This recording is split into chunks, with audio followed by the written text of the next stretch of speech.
There's two questions at play. The first question is the two-state solution. The two-state solution, the new two-state solution, which is the U.S.-Israel two-state solution. Is that a problem? Are we opposed to having a two-state solution ever, in every case? Or is it specific to the Palestinians? I don't want to use that word Palestinians. Are these people really Palestinians? No. It's a made-up term. What are they? What are they, Arab nomads? They're Jordanians? Yeah, Jordanians is a recent term as well. What are they? Yeah, but Jordan was a country invented only 75 years ago, right? So they're Arabs. Let's just call them Arabs. They're Arabs. They're occupied. Okay, let's call them Arabs. So is it only that we're opposed to Arabs being in Gaza? Or are we opposed to anybody that's not Jewish? Anybody that's not part of Israel? That's the first question. A second question is there, maybe the first question should rather be, is Gaza, and this is a question that Andy brought up last night, is Gaza part of the sovereign homeland, the biblical homeland, in which case we might have a problem with giving it up? Start from the... Oh, you opened the book for me. I couldn't even put this here. Okay, so where am I looking here? I'm in the portion of Lech Lecha, right? Okay, what are you showing me? Down in the middle. This is the promise to Abraham. We're looking at the promise to Abraham. This is the covenant of the parts. Okay. And then the description. Oh, there's the borders of the land here. Okay, let's see. Oh, here it is. On that day, after making we're in the portion of Lech Lecha, the third portion of the Torah. God is making a deal with Abraham. It's very interesting. One of the first things God tells Abraham is the borders of the future land. Isn't that interesting? Because he figured that in 2025 it would become an issue.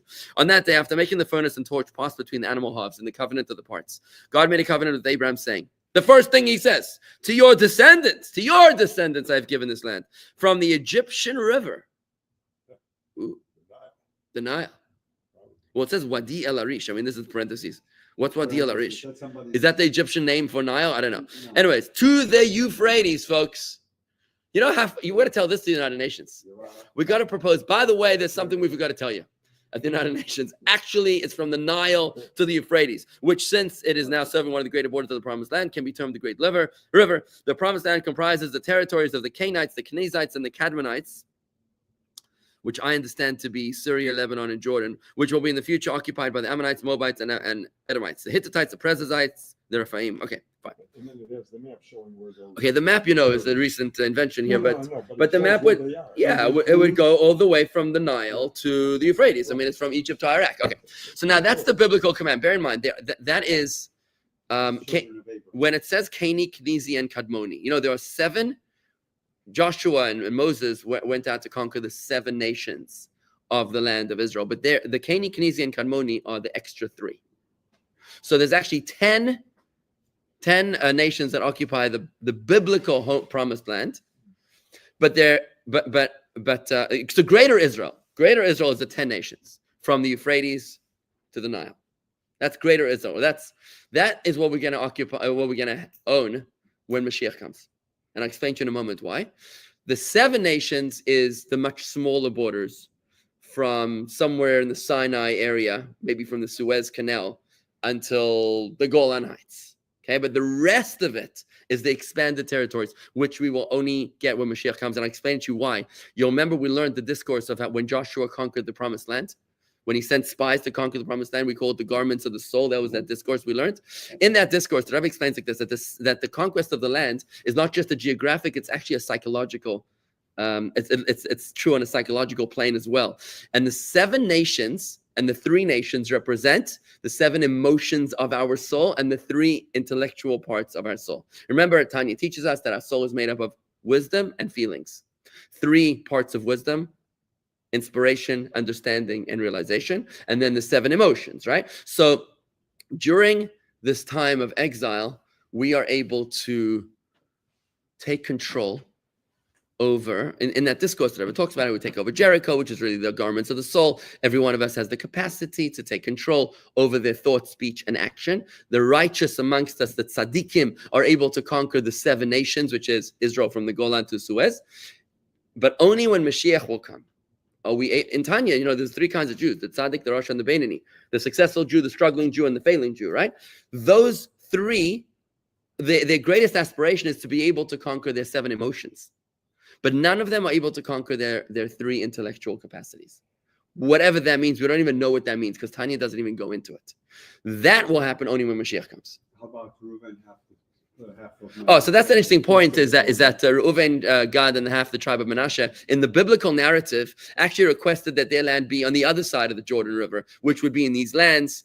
That's an interesting question. I'm not sure if I know the answer to that. What that would represent on a psychological plane, I don't know. Anyways, I just want to get into some clarification here. So, are you allowed to give away a piece of the promised land to anybody? Andy was suggesting last night that maybe Gaza is not part of the promised land. I'm not so sure about that. I don't know. I don't think so. I think it is. I think it is. Now, remember, this is very early thoughts over here because these details are just emerging and nobody really knows what Trump even means. You know, who actually is going to pay for the construction of Gaza, by the way? Is it going to be Saudi Arabia? Is it going to be Qatar?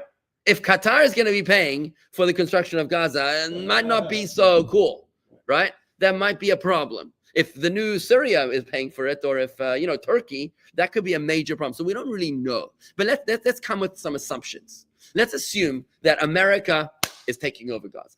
Let's talk about America. Are we allowed to give away Gaza to America?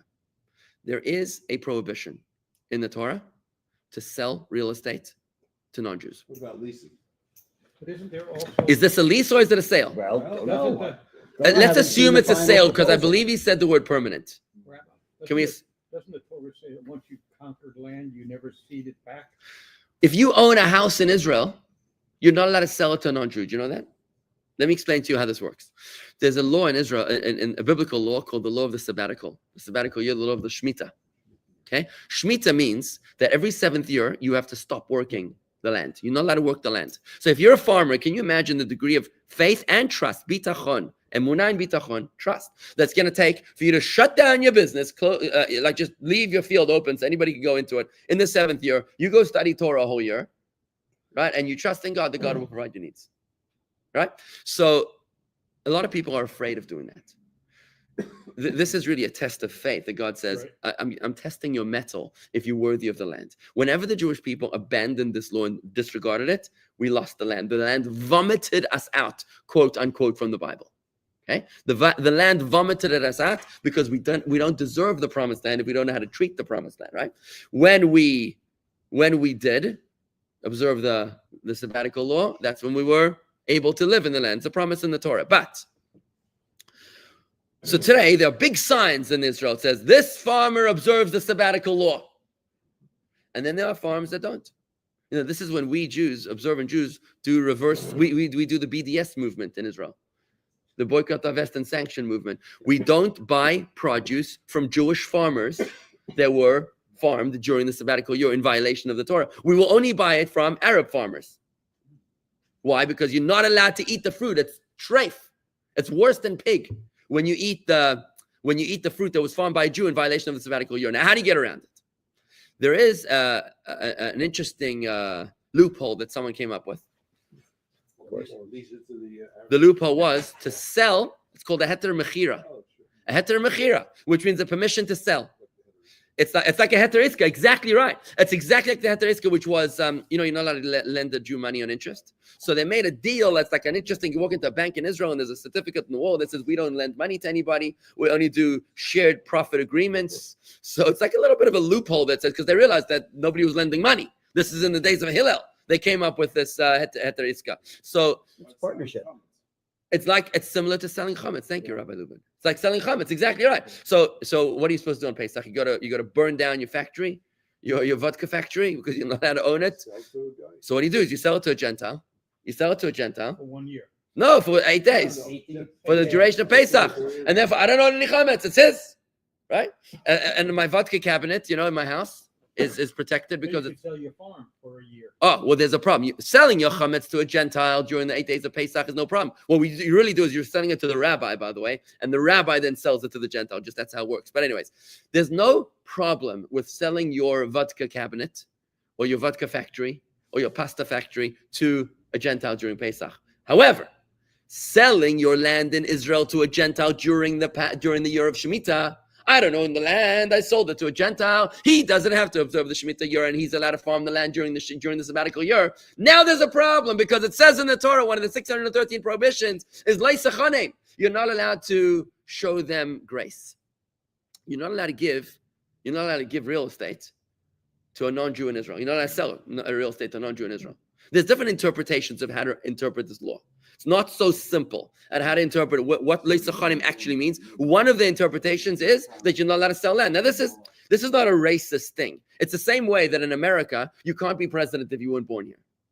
Right? Is that racist against people that weren't born in America? It's not. It's just that we want to maintain the integrity of the country by only having somebody that was actually born here who's allowed to be president. In the same way, if we start selling off real estate to other nations, what's going to happen? Sooner than later, you might find out that you've been bought out of your own country. I mean, what's China doing with all the ports? And you heard about the Panama Canal? Yeah. Right. So, all right. So I just want to point out in answer, there's an Israeli canal. Oh, that's interesting. You know what? Maybe Trump is after the canal. Seriously. Maybe that's what he wants to call it, the America Canal. By the way, that's not far-fetched. They've actually Not a bad idea, you know. Okay. They have designs for the canal. For which canal? The Israeli. It's What, called to the go- Ben Gurion Canal. To go from Eilat to It's called the Ben from Gurion the Canal. other It tip goes of- through Gaza. okay, very interesting. They're So just like they have the actually- Suez Canal, they have a different one. They're actually planned. The Houthis are gonna love it. Okay, good, fantastic. So, so That's why it wants Gaza. But the canal. you know, through Gaza- I can't wait to find out what Trump has to say about the Houthis. You know, this Trump presidency, it's like exhilarating and unnerving at the same time. He said that last night? I gotta watch a press conference. I was busy with a good comedian last night. He said that he's increasing the bombing. Oh, and the Houthis. Yeah. Oh, He okay. said because they're interfering with international. Of course. Okay, back to the story here, folks. I want to get to my two questions. Remember, the two questions are we allowed to give away land in Israel? And the second question is there a problem with a two-state solution in Israel with someone that's not Arab, like America? Okay, fine. So the first answer I want to say is like this, folks. Okay. First answer I want to say is that there is a problem with selling land to non-Jews in Israel. Yeah, there's a problem. Yeah. According to that interpretation. And therefore, you would not be allowed to do the sabbatical year loophole. He wants to sell it to Kushner. I love that. Interesting. Okay. A Yiddish cup. Okay. So let's focus here, guys. Let's keep a focus here for a second.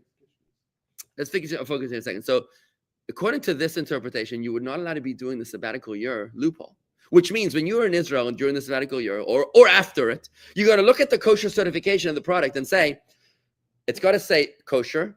This product was not farmed during the sabbatical year. Some of them will say this is kosher through a heter mechira, through a sale, a purchase agreement to a non-Jew. Now, I personally don't eat such foods in Israel that was sold through a sabbatical agreement for this exact reason, because you're not allowed to sell land to non-Jews in Israel. We were there in the sabbatical. That's right. It was very hard finding a Everyone was falafel. So hungry. It was very hard finding a falafel because if you stand at a regular stand, you know, normally tomatoes and cucumbers are kosher. But in Israel, during the sabbatical year, they're the most treif thing if they were farmed by a Jew. Okay, now back to business. Okay. So in other words, this would technically be a problem. However, the problem is Israel selling Gaza to someone? Israel already gave Gaza 18 years ago, turning it into the hellhole that it became when they unilaterally disengaged with the most insane violation of Torah in 2005, when Ariel Sharon was going to show the world how amazing we are and how committed we are to a two-state solution. That went over well. Won us a lot of friends, right? Free Palestine, they still say, right? We gave you a two-state solution. Gaza today is owned by the Arabs. Gaza is owned by Hamas today. Oh, you don't think so? You can't. You can't. You're saying it's no such thing. Basic rule of real estate law is you cannot give something that you don't own. They couldn't give it away. Oh, so you're saying the Jews never owned it in the first place? It belongs to God. No, they had no. That's right. No, it's not that it belongs to God. It belongs to the collective of the Jewish people. Right. It wasn't, And therefore, it wasn't who are for you to give it Sharon. away? It wasn't for Sharon, the Israeli Okay, government look, to give it away. but Rob, I just want to say on a practical level, I don't think there's any conversation whatsoever. I wish there was. Look, I think that the one thing that the Arabs are afraid of, the one thing that Hamas is afraid of is losing land. That's it. They're not afraid of dying, but they're afraid of losing land. That's my interpretation. And if Israel was to say to them, first of all, we're going to kill all the prisoners. We're not keeping any prisoners so that they don't have any bargaining chips. If Israel had a policy, we execute execute prisoners, we don't let them live, then there would be no incentive for hostage capturing hostages. But also, if Israel would say we're moving into Gaza, I think that would be the best solution. I agree. However, since that's not happening, you've not heard that conversation ever about Israel taking back Gaza. So right now, what's the status quo? It's a hellhole. It is a hornet's, it's a viper's nest right now. So is it a better solution? Is Israel really giving it away? I don't think so. I don't think Israel's giving it away. I think that Israel doesn't have the right to give away Gaza right now because the whole world is going to scream and cry. It's going to be interesting to see how the world reacts to Trump's proposal. I mean, why suddenly if Trump wants to take it over, is that going to work? Unless they say it's not safe. You can't live there. It's full of explosives. Everybody's going to be blowing up on every street corner. And therefore, you created your own grave, and now you got to get out of here. Everywhere, exactly. From Israel, absolutely. The question is, once it says it's going to take 10 to 15 years to clean it out. And they'll never want to come back then. No. But then the question is, who goes there? Right. Okay, that's an interesting question. I don't know the answer to this, but I want to say this. So to summarize, if Israel was to take over Gaza, I think it's the best case scenario. Yes. However, I don't think it's going to happen because of international pressure. Therefore, what I think is going to happen if, again, this is a Torah perspective, my Torah perspective, my interpretation of the Torah perspective, to be clear, okay? So I think if Trump was to take it over, if the United States was to take over Gaza, I think that it would not be a violation of selling biblical land of Israel because it's not ours right now we don't have control over it.